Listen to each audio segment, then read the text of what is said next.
tal? Muy buenas tardes. Al fin es viernes y aun cuando las protestas y las manifestaciones violentas han empezado a mermar un poco en las calles de nuestro país, creo que aún nos cuesta asimilar un poco todos los acontecimientos que se han dado en las últimas horas y en los últimos días con relación a las manifestaciones que se han venido generando luego de que el gobierno lanzara una protesta que no ha sido de recibo por la mayoría de la población para negociar con el Fondo Monetario Internacional, y esto ha generado un ambiente de mayor crispación con el pasar de los días hasta llevar finalmente a la decisión del gobierno de echar atrás la propuesta y sentar un diálogo o una mesa de negociación con diversos sectores del país. Para este viernes, según ha informado incluso autoridades, se mantienen al menos 15 bloqueos en la zona norte, en la zona sur y también en el Caribe. Y según información de Fuerza Pública, al menos se habla de 80 personas detenidas. Pero ¿qué es lo que ha pasado? ¿Qué es lo que hemos experimentado en el país en los últimos días? Y sobre todo, ¿dónde es que ha estado el fallo tanto del gobierno, de las autoridades y de los mismos manifestantes y de los líderes que han estado al frente de estos movimientos, que nos ha llevado a esta situación básicamente de una paralización? No tenemos propuesta con el Fondo Monetario, no hay una salida económica y estamos en medio de este mar de protestas y de bloqueos. Bueno, para analizar la situación, invitamos esta tarde a uno de los voceros que teníamos, era don Agustín Castro, el ministro de Comunicación. Sin embargo, en las últimas horas se nos confirmó que él no iba a estar presente. Eso es lamentable porque queríamos hacerle algunas preguntas al gobierno sobre la forma en la que ha estado llevando estas negociaciones. Pero los que sí nos acompañan esta tarde para este debate, este análisis, son justamente Juan Carlos Hidalgo, analista en políticas públicas. Muy buenas tardes, Juan Carlos. Buenas tardes, un saludo a usted, Mariela, y a José María. Y también José María Villalta, el diputado de la fracción del Partido Frente Amplio, también nos acompaña en esta tarde. Muy buenas tardes, don José María. Buenas tardes, Mariela. Un gusto estar en el programa. Un saludo a Juan Carlos y a todas las personas que siguen también esta transmisión.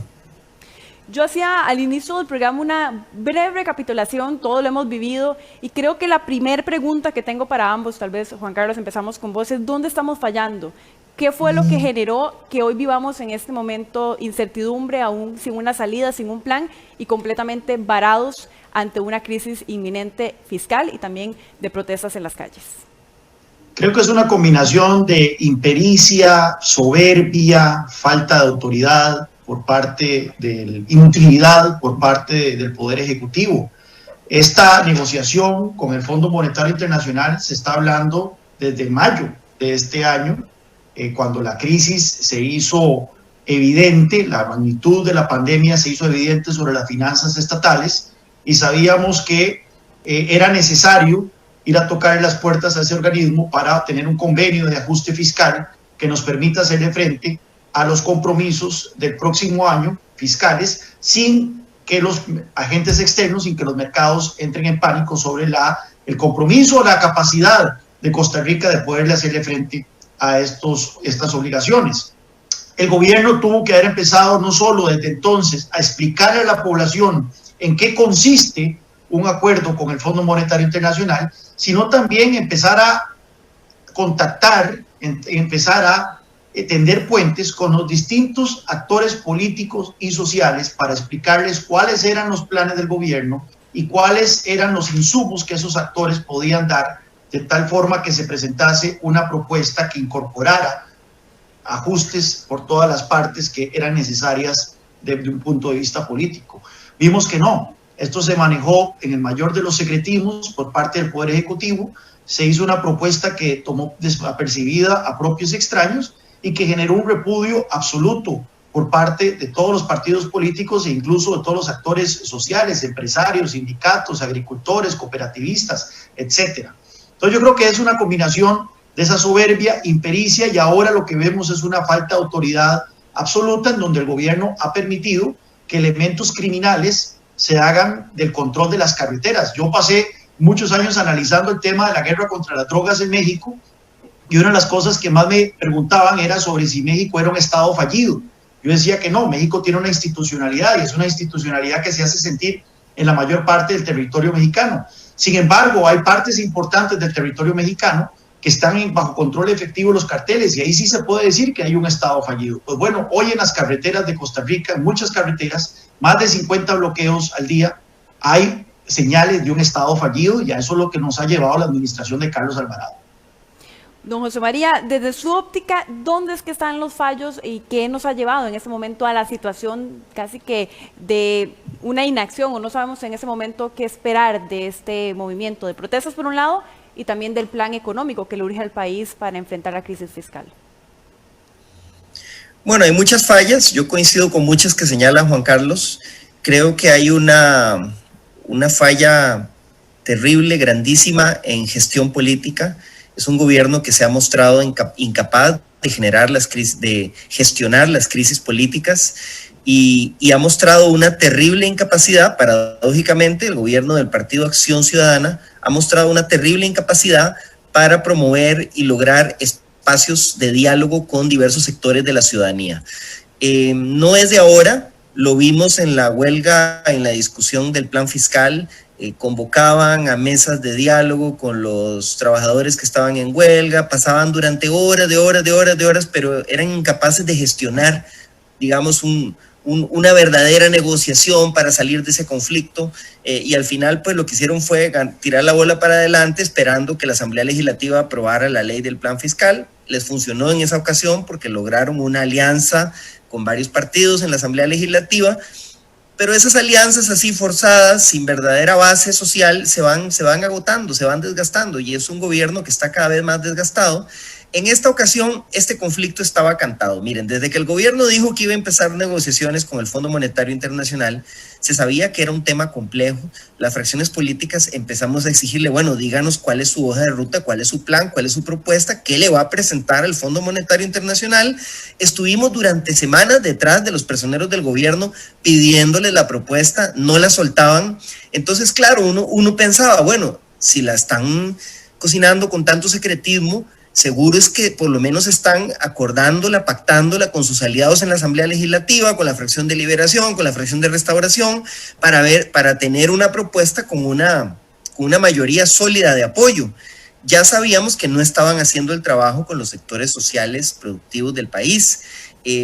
Hay heridas que se han venido acumulando en sectores de pescadores, de agricultores, de trabajadores, que ya venían acumulando una gran frustración y un gran enojo con el gobierno. En las zonas rurales, eso es muy claro, la mayoría de bloqueos y protestas están con más fuerza en la periferia del país, en las zonas costeras, en la zona norte, en la zona sur, donde hay una gran demanda de abandono por parte del gobierno.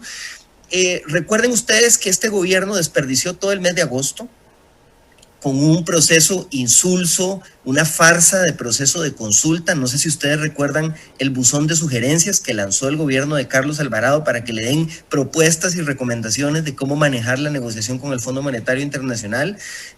Muchos sectores dijeron que no iban a participar de esa supuesta consulta, de ese buzón de sugerencias, porque lo consideraban algo un engaño, no un verdadero proceso de diálogo y negociación, y ahí se gestó esta crisis. Este gobierno desperdició nuevamente, a pesar de todo el enojo acumulado y todas las experiencias fallidas del pasado, desperdició meses cruciales en el proceso de construcción de la propuesta para hacer este proceso de información y este diálogo con los diversos sectores y esta verdadera negociación. Al final, ¿cuál es nuestra sorpresa? Nos damos cuenta que obviamente no hicieron un verdadero diálogo con los sectores sociales y productivos, pero tampoco tenían consensuada la propuesta con la Asamblea Legislativa, con las fuerzas políticas, o si la tenían, tal vez esas fuerzas, esos partidos como la Fracción de Liberación se echaron para atrás cuando vieron el gran descontento popular. Pero lo cierto es que da la impresión que no la tenían consensuada con nadie, y ahí hay un error gravísimo de gestión política, y ahora nada más estamos viendo las consecuencias de un problema acumulado, pero también de las torpezas con las que se ha manejado esto y la falta de verdadera voluntad y capacidad de dialogar, de promover la participación ciudadana, de negociar con los sectores sociales y productivos del país. Y que también creo que es importante sentar sobre la mesa un tema de que es que incluso no existe hoy una propuesta. Mucho se habla de la propuesta, la famosa propuesta del Fondo Monetario Internacional, pero esa propuesta nunca llegó a la Asamblea Legislativa. Es decir, que hasta el momento hemos estado discutiendo o todo este problema se ha generado incluso sobre una intención de propuesta que tenía el gobierno que incluso ni siquiera redactó o nunca por lo menos presentó formalmente ante la Asamblea Legislativa como un proyecto de ley.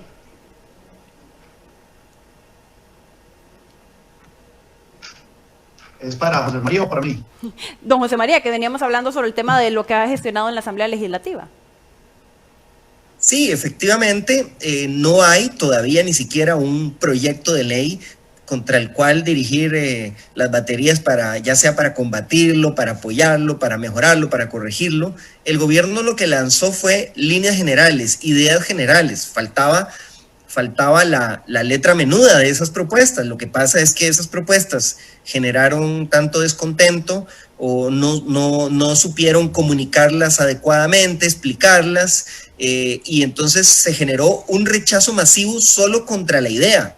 Ni siquiera todavía estaba el proyecto de ley para poder ver los detalles, la letra menuda, y efectivamente lo que hemos tenido en estos días son protestas, movilizaciones de la ciudadanía, de diversos sectores de la ciudadanía, manifestándose en contra de un proyecto que todavía no existe, sino en contra de unas ideas generales que el gobierno lanzó al vuelo a ver cómo le iba, a ver qué le decían, a ver qué le respondían. Una total improvisación, y realmente la crisis que estamos enfrentando, social, económica y ahora política, es tan grave que el país no puede aguantar estos niveles de improvisación y torpeza.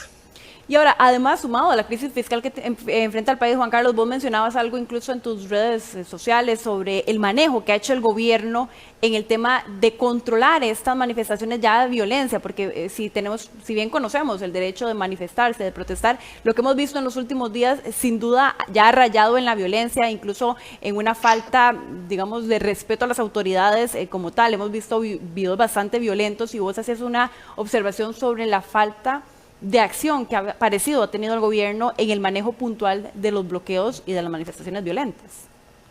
Sí, yo siempre soy de la tesis de que ante todo debe imperar el Estado de Derecho, y que por más que estemos en desacuerdo con las políticas del gobierno, y a mí nadie me puede acusar de ser suavecito con esta administración o administraciones previas, no se justifica bajo ninguna instancia el bloqueo de carreteras. El bloqueo de carreteras es un acto criminal, es un delito contemplado en la legislación costarricense, coarta la libertad de tránsito de las personas. Estamos viendo imágenes desgarradoras de pequeños productores en la zona norte, donde yo soy, perdiendo sus cosechas, productores de leche teniendo que botar miles de litros de su producto,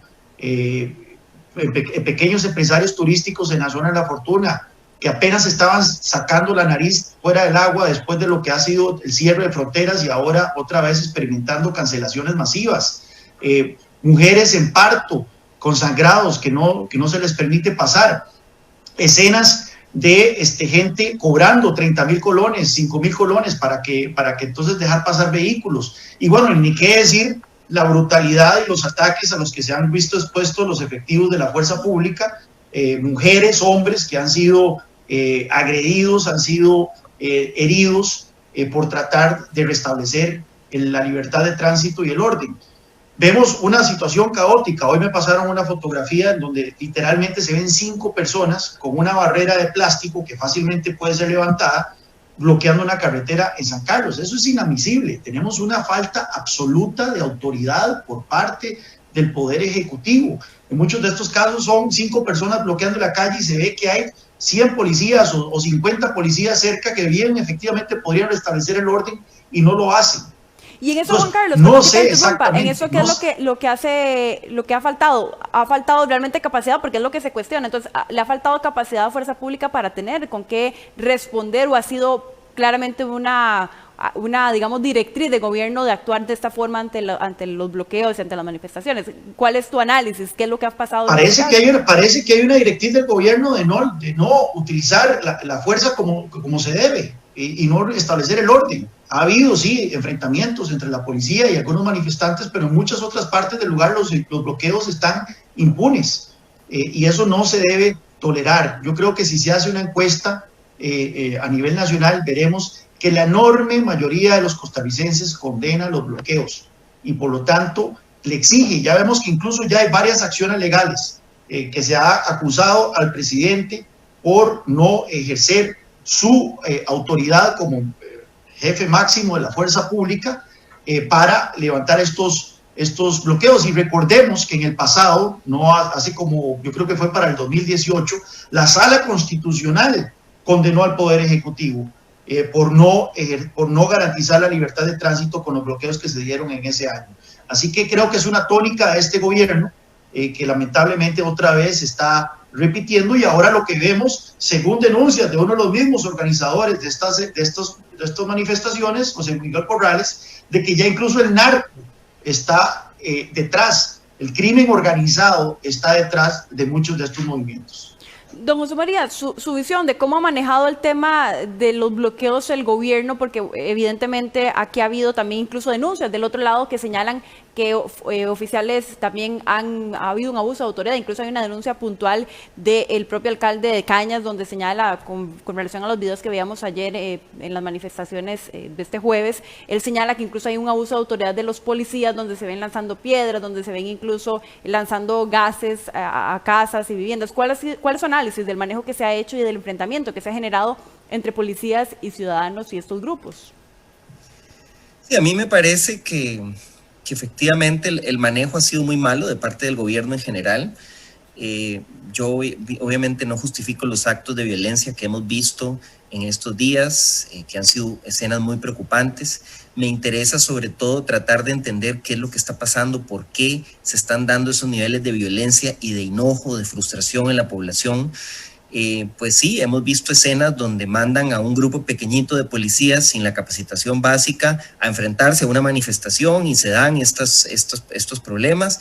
También los casos de ayer de Cañas, Cañas y Guanacaste, otras partes de Guanacaste y Punta Arenas, donde hay videos y denuncias de la gente, de los barrios que viven a la par de la carretera donde se está dando el conflicto, por lanzamiento de gases lacrimógenos contra las viviendas, afectando, digamos, la salud de las familias, de niños, mujeres, personas adultas mayores, personas enfermas. Entonces, pues eso igualmente es inadmisible. Yo pues no voy a defender o justificar la violencia que hemos visto de algunos manifestantes, tampoco podría justificar, digamos, las escenas que hemos visto, por ejemplo, en Cañas, donde el alcalde alzó la voz denunciando esta situación, pero a mí sobre todo me interesa entender qué es lo que está pasando, quiénes están manifestando. Vemos que los bloqueos que se han dado varía según la zona, la gente que está participando, pero en general uno ve muchas personas desempleadas, personas desesperadas. También hay pequeños agricultores manifestándose, productores agropecuarios o pescadores en la zona norte, por ejemplo, o en Punta Arenas y Guanacaste, que están protestando por las políticas gubernamentales que los tiene a ellos también al borde de la quiebra. Y creo que es una irresponsabilidad que de pronto aparezca uno de los líderes del movimiento, en este caso José Miguel Corrales, diciendo que de pronto todas las manifestaciones han sido infiltradas o tomadas por el narco. Yo no dudo que haya manifestaciones o puntos donde grupos de crimen organizado han participado o se han aprovechado de la situación. Pero generalizar de esa forma me parece peligroso poniendo, digamos, en entredicho a muchas personas que se están manifestando legítimamente, ejerciendo un derecho o denunciando situaciones absolutamente injustas. El narcotráfico en Costa Rica ha penetrado, y no es solo en los bloqueos. A mí me hace un poco de gracia, digamos, que se hable de los peces pequeñillos que pueden ir a un bloqueo y que no se hable, por ejemplo, de hasta dónde ha penetrado el lavado de dinero del narcotráfico en la política, por ejemplo, en el mismo gobierno, o en, por ejemplo, actividades como la exportación de ciertos productos, donde todos los días, o no todos los días, pero muy a menudo, se detienen grandes cargamentos en Europa de productos que fueron empacados aquí y que iban con toneladas de droga. Digamos, si vamos a hablar del problema del narcotráfico, no habría que quedarnos en el último eslabón de la cadena, que puede ser el que está aprovechando el bloqueo para el narcomenudeo, y hablemos de toda esa cadena que ha penetrado la economía, la política del país, el lavado de dinero, y entonces ahí sí hablaríamos con propiedad sobre el problema del narcotráfico en el país y las redes criminales. Entonces creo que en general el manejo ha sido desafortunado y es necesario, yo he hecho un llamado también de que es necesario darle una oportunidad al proceso de diálogo, a pesar de todas las discrepancias que podemos tener y toda la desconfianza que tenemos de este gobierno y que tiene la gente que se está manifestando en las calles contra este gobierno. Es necesario hacer un alto en el camino y darle una oportunidad a ese proceso de diálogo, porque la situación realmente es grave. Hay zonas del país donde el enojo ciudadano es muy grande. Y eso que dice Juan Carlos, que son bloqueos no tan grandes, bueno, depende de la zona. Hay lugares donde la gente está muy enojada y perfectamente se puede salir de las manos en una especie de insurrección o de un movimiento más fuerte. Entonces a mí me parece que ahora lo que habría que hacer en este momento es darle la oportunidad a ese proceso de diálogo y buscar bajar esas tensiones, bajar esas aguas, de manera que podamos sentarnos a hablar sobre lo que hay que hacer, que es mucho, y es urgente acometerlo. Es decir, independientemente de las posiciones sobre la propuesta del Fondo Monetario Internacional, lo cierto es que tenemos una crisis fiscal, económica, social, gravísima, a la que hay que entrarle con urgencia, porque si no la situación se va a deteriorar mucho más todavía. Don José María, ¿y por dónde pasa ese diálogo? Porque usted dice, bueno, es necesario retomar el diálogo. Hemos visto intentos del gobierno esta semana de reunirse con grupos. A mí me queda la duda de si son los grupos realmente han sido los más urgentes o los que en este momento se están manifestando con quienes ha iniciado el diálogo el gobierno. Y pareciera que ahora la intención del presidente es llamarlos a casa presidencial a que vayan a negociar con él. Entonces, no sé si este manejo que le está dando el gobierno, esa negociación que es urgente, es el adecuado en este momento. No, las señales más recientes que nos ha dado el gobierno no son alentadoras. Por eso digo, es necesario hacer un alto en el camino y es necesario que se lo tomen en serio. Cuando el gobierno anunció que suspendía su propuesta, que desistía de su propuesta original para el Fondo Monetario Internacional, lo que se imponía era abrir un verdadero proceso de diálogo multisectorial, escuchando a todos los sectores y obviamente también a los que se están manifestando.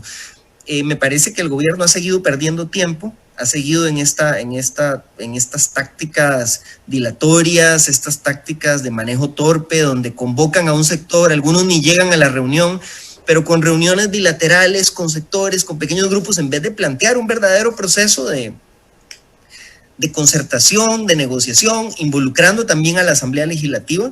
La Asamblea durante toda esta semana, del sentimiento de todas las fracciones, es que hemos perdido un tiempo valiosísimo, que deberíamos estar sentados en una mesa de concertación permanente. Hay experiencias en el pasado que se han dado, que han tenido algunos resultados positivos que habría que rescatar, procesos de concertación, la comisión mixta de pacto fiscal que en algún momento en la Asamblea Legislativa durante el gobierno de Abel Pacheco permitió por lo menos dar una discusión más reposada del tema fiscal y lograr algunos acuerdos. Es decir, las señales que ha dado el gobierno hasta ahora no son alentadoras, pero yo insisto, el problema es tan grave que tenemos que hacer un esfuerzo por canalizar esto en una dirección adecuada. Yo esperaría que en las próximas horas el gobierno haga un anuncio más serio de un proceso de diálogo multisectorial donde estén todos los sectores y donde realmente haya una metodología clara y no las improvisaciones que hemos visto hasta ahora.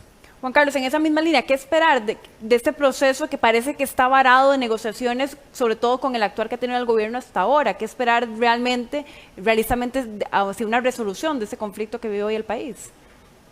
Yo creo que hay diferentes niveles de diálogo que deben empezar a moverse y que debieron de haberse empezado a mover desde hace rato, desde el momento en que se señaló que teníamos que ir a tocar las puertas al Fondo Monetario Internacional. El primero de ellos, obviamente, es el tema de los partidos políticos con representación en la Asamblea Legislativa, puesto que son ellos los que tienen la papa en la mano sobre si se va a aprobar un acuerdo con el fondo y cuál va a ser la naturaleza de ese acuerdo.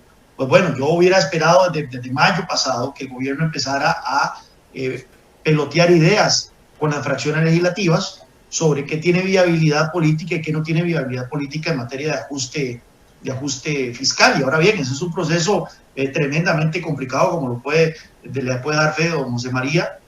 Las múltiples fracciones representadas y algunas de ellas muy fraccionadas entre sí.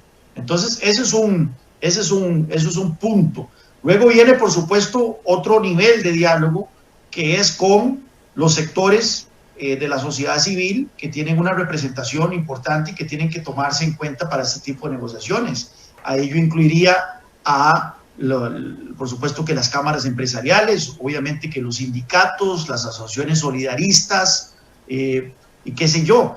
Y luego ahí tal vez podemos empezar a bajar un poco más a otros niveles, pero lo que sí no creo yo es tampoco una mesa abierta para cualquier persona donde Celi Moguido tiene una representación, ¿no? Yo no creo que Celi Moguido tiene que tener un asiento en esa mesa. Yo no creo que José Miguel Corrales ni Óscar Campos deben de tener asientos en esa mesa. ¿A quién ¿Y por qué no, Juan Carlos? Ellos? ¿Por qué no deberían tener un asiento en esa negociación?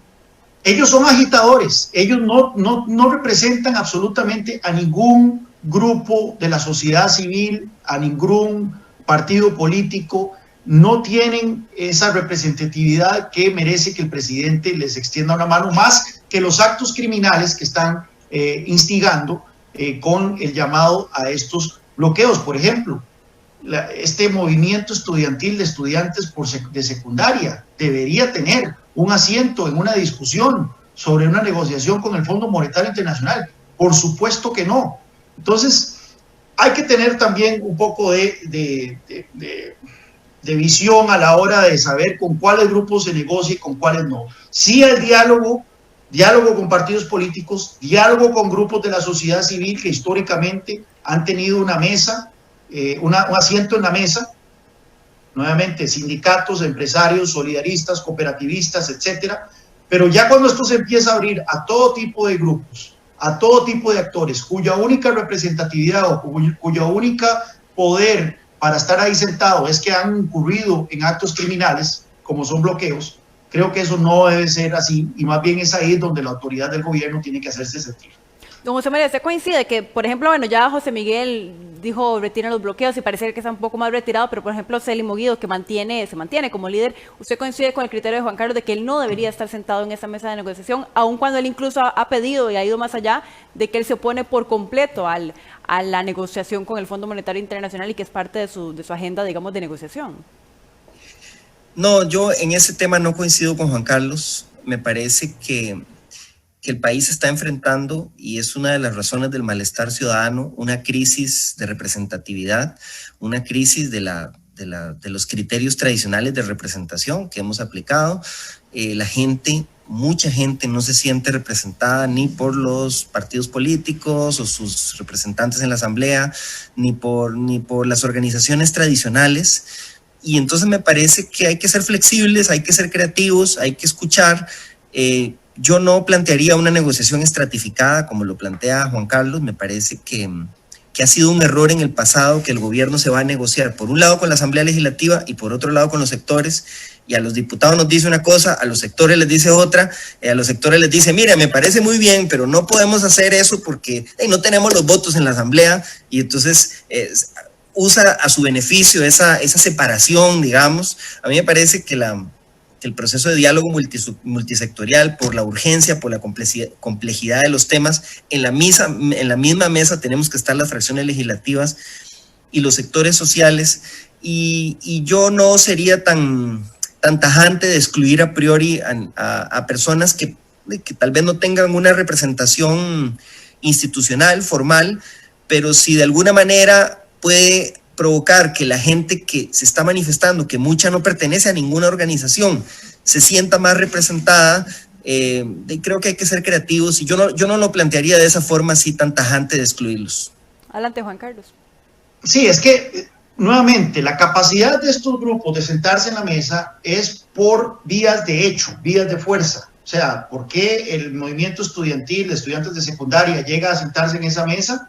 No es porque los estudiantes de secundaria en verdad tengan un conocimiento o o vayan a ser impactados de alguna manera por la negociación con el Fondo Monetario Internacional. Simplemente es porque un cabecilla que no es representativo de los estudiantes de secundaria, de todas maneras, está bloqueando calles. Óscar Campos, yo no sé exactamente cuál es la representatividad de Óscar Campos, fue presidente del lobby arrocero que esquilma a los consumidores costarricenses con los precios más caros del arroz del mundo, pero aparte de eso no sé cuál es su representatividad. Yo no sé cuál es la representatividad de Célimo Guido, como para que esté sentado en una mesa donde va a haber diputados, donde va a haber ministros, donde va a estar el presidente. Ahora bien, ¿qué pasa con los grupos que son excluidos de esas mesas de negociación precisamente porque no incurren en actos delictivos, porque no pegan la voz al cielo, pero que tienen mucho que decir en este tipo de negociaciones? Por ejemplo, ¿dónde van a estar la asociación de contribuyentes? No hay una asociación de contribuyentes, porque es un sector que todos somos los que vamos a pagar impuestos, y si este convenio es aprobado si fuera aprobado como lo que lo planteó el gobierno, 80% de impuestos, pero no hay una organización que reúna a los contribuyentes nacionales para decir: nosotros queremos estar sentados en esa mesa y tener una voz en las decisiones que se vayan a tomar. ¿Dónde están las asociaciones de consumidores, por ejemplo? Bueno, los consumidores deberían de tener también ahí una participación, pero ellos no andan bloqueando calles y usualmente quedan excluidos de todo tipo de negociaciones, pero sí vemos ahí a lobbies de productores, etcétera. Entonces, nuevamente, ese es el problema de entonces decir: vamos a abrir la puerta a estas negociaciones multisectoriales, donde quienes se cuelan a las negociaciones son los que más bulla hacen, son los que más violencia incurren, son los que llegan ahí coartando las libertades de los costarricenses, mientras que grupos todavía con muchísimo más legitimidad y mucho más representatividad se quedan fuera, porque son los grupos que no hacen bulla, no golpean la mesa y incluso ni siquiera están organizados como tales. Y la otra gran pregunta, creo yo, que se las planteo a ambos, tal vez empezamos por don José María, es ¿qué es lo que debe salir de esta negociación? Porque pareciera que inició con el tema del Fondo Monetario Internacional, pero ahora hay diferentes intereses que se han sumado, diferentes molestias de diferentes sectores. Entonces, ¿cuál sería la salida ante una negociación de este tipo, donde además es multisectorial y donde además tenemos una crisis fiscal de frente y tenemos que tomar una decisión pronto? ¿Cuál sería entonces el documento, la negociación que tiene que salir de este consenso de sectores, don José María? Bueno, a mí me parece que debería, o sea, la aspiración sería que logremos alcanzar un nuevo pacto fiscal, al menos para poder superar esta crisis, ojalá con medidas de más largo plazo, pero hay una crisis inminente que hay que abordar. Un pacto fiscal donde se incluyan medidas equilibradas de reforma del Estado, medidas relacionadas con los gastos que se pueden prescindir y aquellos gastos que se van a resguardar, o aquella inversión pública que se va a resguardar y se va a proteger, medidas tributarias que no necesariamente tiene que ser aumentar impuestos, puede ser eliminar exoneraciones que son indefendibles, insostenibles, modernizar y mejorar nuestro sistema tributario para combatir la evasión, es decir, medidas en las distintas áreas para resolver el problema grave de las finanzas públicas que se ha agravado, se ha multiplicado exponencialmente por la pandemia, pero que veníamos más o menos tratando de sobrellevarlo antes de la pandemia. Ocupamos un nuevo pacto fiscal, un nuevo pacto social sobre estos grandes temas, y eso es independientemente del FMI, es decir, aunque el gobierno diga, bueno, ya no voy a negociar con el FMI, cada vez es más difícil porque el tiempo se ha ido agotando, tal vez eso podía decirlo hace unos meses, pero aunque el gobierno diga, ya no voy a negociar con el FMI, se necesita un gran acuerdo nacional para ver cómo vamos a sortear esta crisis.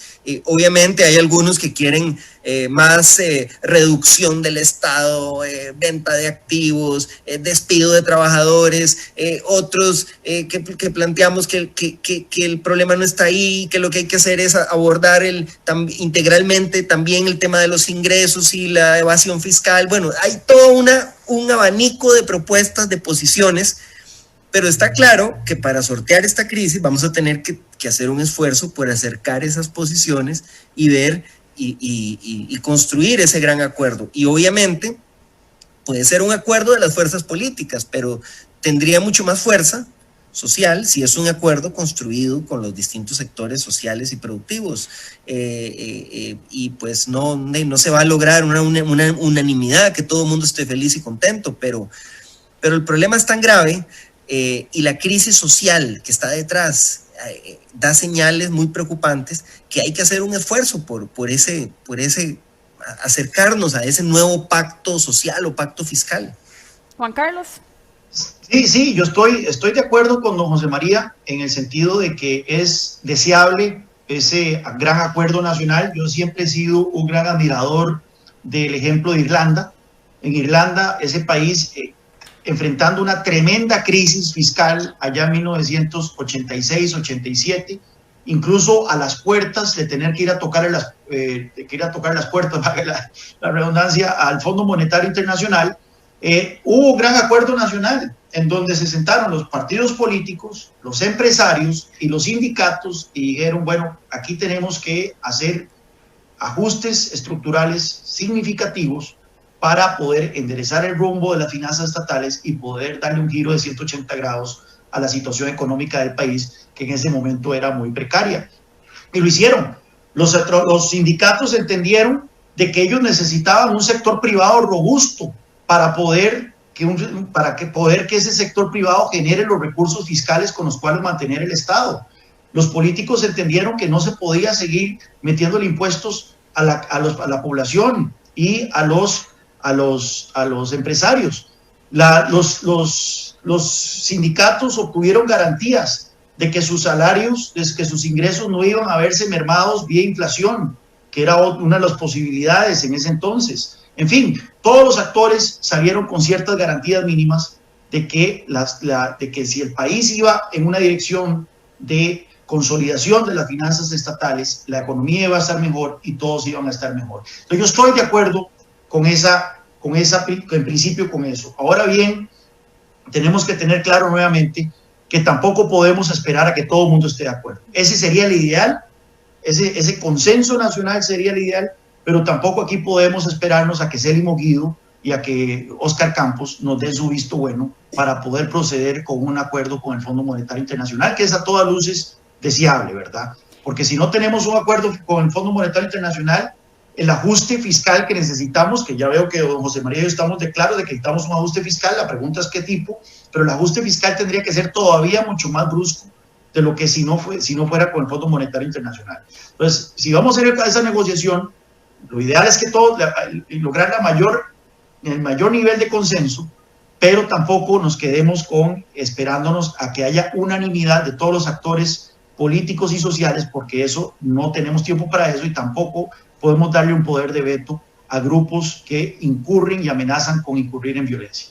Es decir, que no vamos a quedar, lograr este gran acuerdo con todos los sectores completamente complacidos no va a ser posible. Y en esa misma línea también, Juan Carlos, a modo de conclusión, desde tu óptica, ¿es posible lograrlo sin el Fondo Monetario Internacional? Que es una de las peticiones, por lo menos de Rescate Nacional, como se ha hecho llamar el grupo, de que el Fondo Monetario Internacional quede fuera de la ecuación. Es posible, pero el ajuste tendría que ser mucho más brusco, porque por el simple hecho de que los mercados no confían en el gobierno y no confían en las promesas del gobierno cuando él dicen que van a hacer un ajuste fiscal. Probablemente cuando el gobierno dice que va a aumentar impuestos, ahí sí le creen, porque ya sabemos que sí tiene una voluntad y un particular gusto por aumentar impuestos, pero cuando dice que va a hacer reformas del lado del gasto, vemos que no, la palabra del gobierno no tiene mayor peso y no tiene mayor credibilidad. Y es por eso que si hay un acuerdo con el Fondo Monetario Internacional, por lo menos en el papel, los actores, y por actores llámense calificadoras de riesgo, llámense tenedores de bonos de Costa Rica, llámense posibles compradores de bonos de Costa Rica, van a relajarse un poco más y van a decir, ok, hay un acuerdo con el Fondo Monetario Internacional, eso nos da cierta garantía de que el gobierno se comprometió a algo y que piensa cumplirlo. Si no hay esa garantía, pues entonces podemos hacer ese ajuste, pero tendría que ser mucho más brusco para generar entonces esa credibilidad que no tenemos en este momento. Don José María, para usted ese acuerdo, ese gran acuerdo, ese pacto fiscal, ¿debe pasar o no por el Fondo Monetario Internacional considerando la situación actual que tiene el país? Bueno, mi posición es que empecemos primero a construir ese acuerdo. yo coincido con que el tiempo se ha agotado y el gobierno ha perdido tiempo valioso y cada vez se nos acaban las opciones. Obviamente nosotros hemos sido muy críticos del rol que ha jugado en América Latina el Fondo Monetario Internacional en el pasado, en la década de los 80. Es cierto que ahora sus autoridades plantean una visión distinta, plantean más flexibilidad o cierto reconocimiento de los errores cometidos en el pasado. Es cierto también que el fondo no exige políticas específicas en una dirección u otra, lo que exige es metas claras, con objetivos y un compromiso claro del gobierno de que esas metas se van a poder cumplir en cuanto al aumento de los ingresos, a la reducción de los gastos, al equilibrio de las finanzas públicas. Pero yo creo que lo importante, más que enfrascarnos en esa discusión inicial de sí o no al Fondo Monetario Internacional, lo importante, al menos lo que siempre hemos dicho desde el Frente Amplio al gobierno, queremos ver esa propuesta, queremos ver qué es lo que ustedes van a plantear, cuáles son los compromisos, cómo se va a dar ese ajuste fiscal, porque realmente el problema de las finanzas públicas en este momento es tan grave que lo que están en peligro, y yo quiero enfatizar esto, están en peligro las funciones esenciales del Estado sobre las que hay un gran consenso en este país, que esas no hay que destruirlas. Es decir, el hueco fiscal es tan grave que está en peligro la educación pública, la salud, la protección social, las funciones básicas del Estado costarricense. Es decir, no es un asunto que vamos a resolver, aunque también hay que hacerlo, recortando gastos superfluos, porque es un problema muy serio. Y entonces, obviamente, ante esa encrucijada, es necesario que hagamos esfuerzos extraordinarios. Por eso también eso es un tema en el que discrepo con Juan Carlos.